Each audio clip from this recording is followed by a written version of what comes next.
Today we're going to be doing something that I like to do every offseason, which is to look back before the season at our standings predictions. Each year before the NBA season, me, Eric, and all our moderators, including Crushables this year, as well as chat, we do chat polls for chat, we predict the NBA standings 1 through 15 for both the West and the East. And then after the season's done, I like to go back and see what predictions were right and what predictions were wrong. I know this year I had a couple terrible predictions and a couple pretty spot-on predictions, and I'm curious just to go back and see what I thought. I might play a little bit of audio, but we're just going to react to the stream and see who did the best. Also, Aeromancer put predictions in a spreadsheet and then graded them for how close they were. So we'll take a look at that and see who was the best in terms of predicting the standings. Also, last night we had playoff predictions, and initially it was going to be for the entire NBA, but we did it for the West, and then right before switching to the East, the stream lagged out. We're going to be doing East predictions later tonight, approximately 8:30 p.m. We're going to go live and do Eastern Conference playoff predictions. We can also maybe do a little live commentary in the middle of that for the play-in game that will be going on, I think, in the second half at that point. So that should be pretty fun. That'll be right here on the main channel. We'll see how the playoff predictions go. But if you want Western Conference playoff predictions, check out last night's stream. And I should have a better setup tonight to make that run a little bit better than it did last night, because your boy's a little crazy. I was doing it all in Photoshop and had 10 Photoshop files open while also trying to run the stream, while also capturing Photoshop to show it on the stream. And yeah, it was just kind of a mess. So hopefully I have a little better system tonight. But let's just jump into things. I don't know if we were starting with the West or the East here. It was the East. We started with the East. Okay, let me pull up the actual standings on my phone as well, because I don't remember them easily off the top of my head. So the worst team, according to most of us, was the Washington Wizards. Washington finished 14th. Zach and Arrow had the Charlotte Hornets. Charlotte finished 13th. Okay, the Detroit Pistons were the worst team, and none of us had the Pistons last. Some people were a little higher on the Pistons this year with Cade Cunningham, Jalen Duren. They had Bojan Bogdanovic at the start of the season. There was a lot of seemingly solid pieces where it didn't seem like Detroit was going to be as bad as they were. Of course, they went on that long losing streak, and they were just terrible. They won 14 games. 13th, Detroit. So everybody kind of had a consensus bottom three. That was Detroit, Charlotte, and Washington, and that's what it was. I was a little bit higher on Charlotte, only one spot off, but for some reason I hated the Bulls this year, and the Bulls have a chance to play their way into the playoffs later tonight. So I did not think the Bulls, what was my logic for this? Let me listen. I'm going with the Bulls. I think the Bulls are completely dysfunctional and have no direction. And I think they blow it up. I think they finally decide to pick a direction. I think they blow it up. And I think they tank. So What's funny is I said they have no direction, but I think they're going to pick a direction and blow it up. I should have just realized, yeah, they have no direction. Of course they're not going to blow it up and tank. They're going to do nothing at the trade deadline once again, and they're going to try and get an 8 seed just to get absolutely destroyed by the Boston Celtics in the first round. I should have known that was going to be the status quo for the Bulls, but it wasn't a terrible thought, I guess. If they did blow it up, then I could have seen them maybe falling to probably 12. Not 12. Toronto sucks too, but maybe 11. A lot of people had Bulls at 12, though. They were kind of there's kind of a consensus bottom four, with the Bulls being the best of the bad teams between Washington, Charlotte, Detroit. Zach going Atlanta. Atlanta, of course, played better. Everybody had Brooklyn at 11, which, funny enough, Brooklyn was 11th. 32-50 for the Nets. They were easily in 11th. 4 games behind 10th. 7 games ahead of 12th, so we can all give ourselves a pat on the back for that one. Nailed it.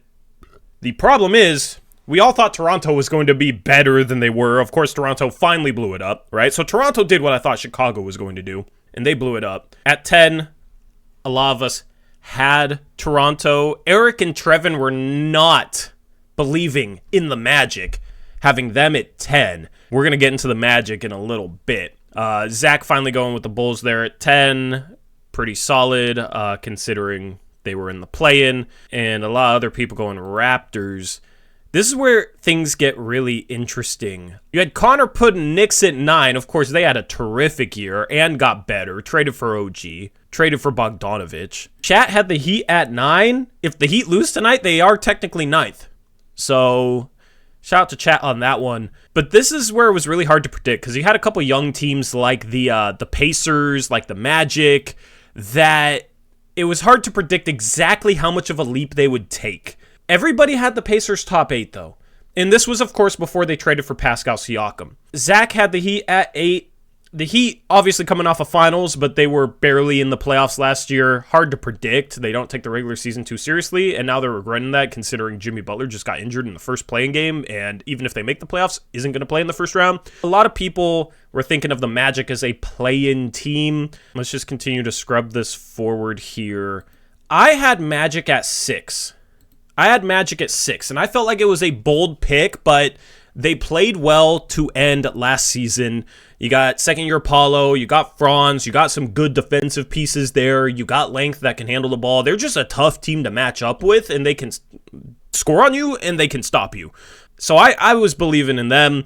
They, of course, got the 5 seed, so they were even higher than I thought. And then the Knicks were a hard team to gauge, I think, as well. The East was a mess in terms of our predictions. We were kind of all over the board. Shout out to Chat. They had Indiana top 6. Of course, Indiana ended up being the 6th seed. But I think as we get here to the top 4 or so, it's going to be pretty consensus. The one team I haven't talked about, the Sixers, you did have Arrow putting them at 8th, and Connor put them 6th. If Joel Embiid didn't get hurt, they were going to be top 6. But you should probably predict Joel Embiid to get hurt, unfortunately, because of how injury-prone he is. I had Knicks at 5. Most of us had Cavs top 4. Let's just see the rest. Most of us were in agreement with Bucks and Celtics top 2. Arrow had the Knicks at 3. He was the highest on them. They, of course, ended up being 2nd. He also had the Cavs at 4, which was correct. We were pretty split between the Bucks and the Celtics being 1st and 2nd. Zach did a good job putting them 3rd, though. That's what they ended up being. And, yeah, these predictions were kind of all over the place, and the top 3 was pretty consensus, with it being Bucks, Celtics, Cavs. Cavs almost got the 3 seed, just the outliers there. New York, man, what a phenomenal season for them. And then this is my first time looking at the spreadsheet that Arrow made for season predictions. Number correct, Arrow had 3, Zach had 5, so shout out to him. I only had 1. Chat, let's see how Chat did. Chat had 2. Crushables had 4. Average spots off is an interesting way to gauge it. Zach and Arrow were the most correct. Zach had the most correct picks as well, so I got to give it to Zach. I'm going to have to blur out the bottom part of this in the editor because we don't want to look at that just yet. We want to look at that after we look at the West. But shout out to Zach. Pretty spot on. And yeah, Connor, rough one there. Eric as well. A little rough, but we're hit or miss before the season. I like to make bold picks, and in the West, you're going to see a bold pick that wasn't even close to happening. I think it's a little, before the season, I don't want to go chalk with my predictions. Every year, there's teams that come out of nowhere and surprise, and the Magic could be maybe considered one of those teams going all the way up to 5, but I ended up predicting that. So let's just take a look at the West and see how we did over there. The worst team in the West, we predicted. 4 people predicted the Rockets. They were kind of a team that surprised people this year, despite not getting into the play-in. They were 500, 41-41. I had them worst. That didn't end up panning out. Crushables and Zach had the Spurs, and then Connor and Arrow had the Jazz. The team that was the worst was your Portland Trail Blazers. So none of us got it right. None of us thought the Blazers would be the worst team in the West, but I guess it's a good thing because we got top 3 lottery odds. Moving on to the 14 line. A few of us had the Blazers there. I had the Blazers at 13. Crush, Connor, Chat, Blazers at 14. Some of us were a little higher on the Blazers, though, including Eric, let's just fill in the rest of this line. Zach had the Warriors at 13, which the Warriors ended up being 10th. So maybe that's not a terrible prediction, because I know a lot of us had them much higher than 10th. Zach has a history of being able to predict a team being bad that other people think is going to be better. He did it with the Lakers one year. Not a ton of consensus. Like, most people have the Blazers bottom 3. Most people have the Jazz bottom 3. The Spurs are all over the board. We got 4 people with the Spurs bottom 3. Of course, the one team missing here from the bottom 3 is Memphis. They were just super injury prone. That was impossible to predict. And if they weren't that injury prone, they would have definitely been better. We knew that Ja was going to be suspended the first 25 games of the year, so that is baked into our predictions in this. But my goodness, that team was more injured than any team I think I've ever seen before, even including the Blazers. So nobody was that low on Memphis. And then this is where things get interesting, okay? I had the Mavs at 12, which is funny because last night I predicted the Mavs to make the finals. I'm all over the board on the Mavs every year, but they did a lot of good things at the deadline that made them better. Also, the Kyrie thing has gone better for them than I thought it would. They didn't play too well with Luka and Kyrie to end the year. Last year, they ended up getting the 10th pick, right? They missed the... I forget exactly. Did they make the play-in? I don't even remember. But they were not a playoff team last year. They made a lot of really good moves at the deadline. I probably shouldn't have been this low on a Luka-led team, but as we saw this year, there is a lot of good teams in the West, and it was really hard to figure out which one of the teams I wanted to put at 12. Now, you will see a team missing, and that is San Antonio, and I'll get to them when they pop up for me, because I was believing in the Spurs. You also had Trevin going Mavericks. Eric went Pelicans at 12. If you notice, Eric is the only one who hasn't had the Blazers yet. And then at 11, man, my West was awful. I had Timberwolves at 11. Really, really rough, man.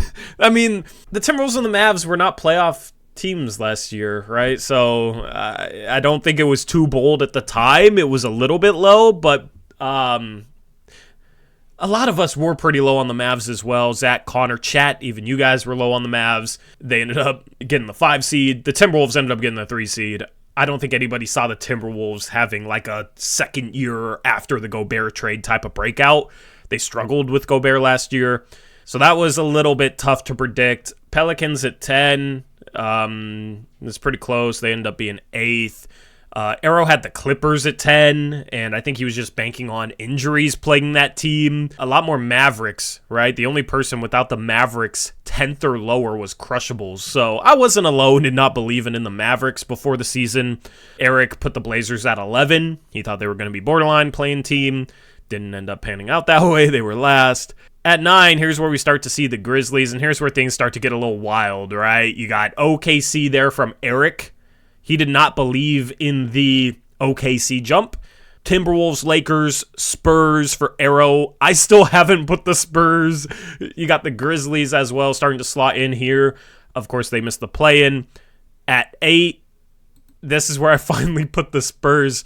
I just thought they were going to be much better with Wemby. I thought they were going to be much better defensively. Like, you got Sohan, Wemby, Zach Collins.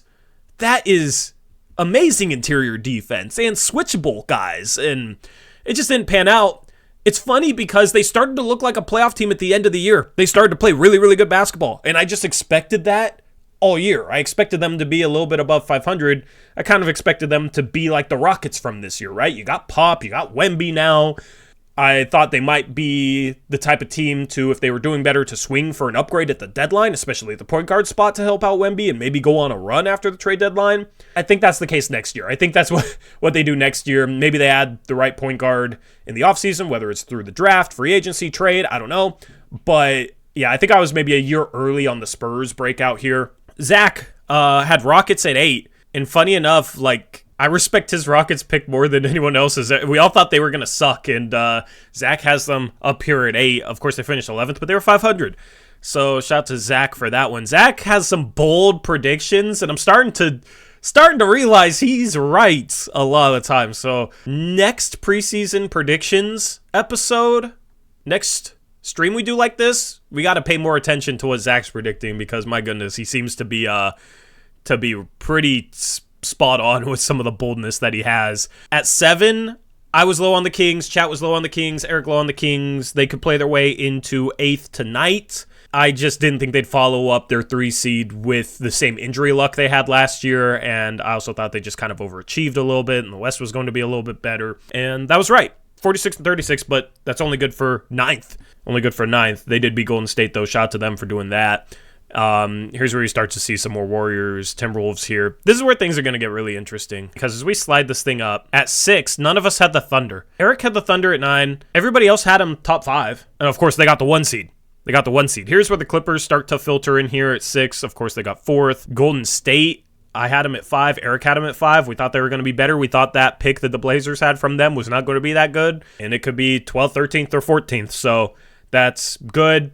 People started to slot in OKC here. The Lakers got 7th. A lot of us thought they were going to be top 4. They made the Western Conference Finals last year, albeit as a 7 seed. Let's look at the 4 seed. We got OKC for me, finally. OKC for Trevin. Still, no OKC from Aeromancer. This is where we started to slot in the Suns. The Suns weren't as good as people thought this year. Connor, shout out to him. Timberwolves, that's correct. Connor was the highest on the Timberwolves, and it ended up being pretty spot on, man.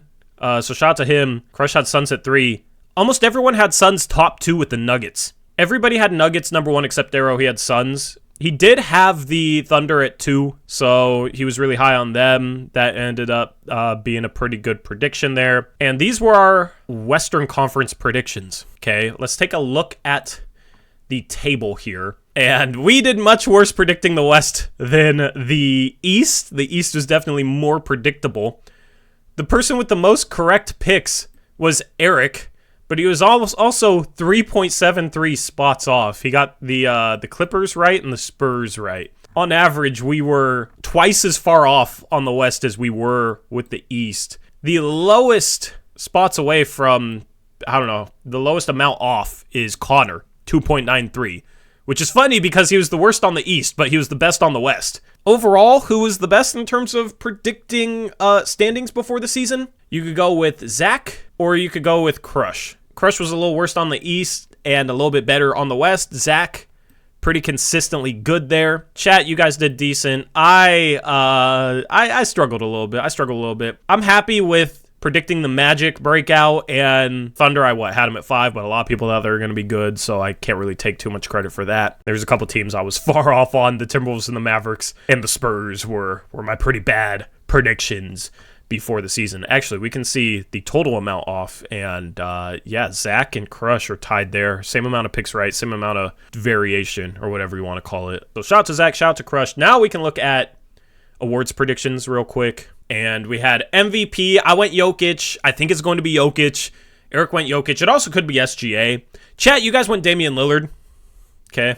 You guys love yourself some Blazers. We got Jason Tatum from Connor, Devin Booker from Zach, Jason Tatum from Crush and Trevin. That's not going to end up being the case. 6th man of the year. Who would even be the favorite for 6th man of the year right now? Right now, the favorite is Malik Monk. So shout out to Connor. Shout out to Eric. He's the favorite. Of course, he got hurt, but he is by far the favorite right now. You do have like Naz Reid as a candidate, which is pretty cool. He's a guy I've liked for a while. Emmanuel Quickley is up there. I think Emmanuel Quickley was a pretty good prediction from Arrow. Zach and Chat went Sharp. Sharp didn't even play close to enough games. Norman Powell for Crush. And then Rookie of the Year, Crush went Chet, and Chet had a really good rookie season. In the first half of the year, I think Chet was the favorite. But what Wemby did down the stretch was phenomenal.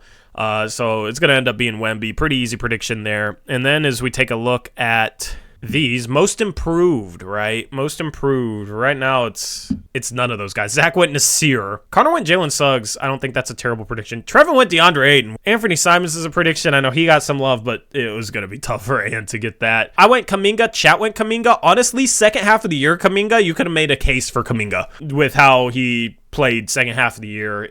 He wasn't consistent enough. Let's see. Most improved favorite right now is Kobe White. Yeah, of course. Kobe White, phenomenal. Tyrese Maxey, also a candidate. That's the thing. Most improved is always impossible to predict because it's somebody that comes kind of out of nowhere. And Kobe White was one of those guys. Like, he was okay for 4 years and then looked like a star at times and was phenomenal in that first playing game for the Bulls. Defensive player of the year, I went Wemby. I thought Wemby as a rookie could have won it, and honestly, like, statistically, he has a case. It's just the Spurs defense was not good enough. It's going to be Gobert again, which is funny because none of us went with Gobert. And then coach of the year, it's going to be Diagonal. If it I saw something. Has it been announced already? I don't even know. But Diagonal was my pick. Diagonal was Connor and Arrows with the Thunder breakout coming, and then Chat. I don't know what Chat went with there. Adrian Griffin for Chat. Yeah, that he didn't even make it through the entire season. Zach with Ime Udoka is a pretty decent pick considering he had that team playing better than anybody expected. But Mark Diagonal was the popular pick there and the right pick. And that was our preseason predictions. It was a pretty fun thing to look back on because this season I feel like was wide open with the Thunder getting the 1 seed, the Timberwolves playing their way up to 3, like same record as the Nuggets. You got the Magic as the 5 seed, and the Knicks played their way up to 2.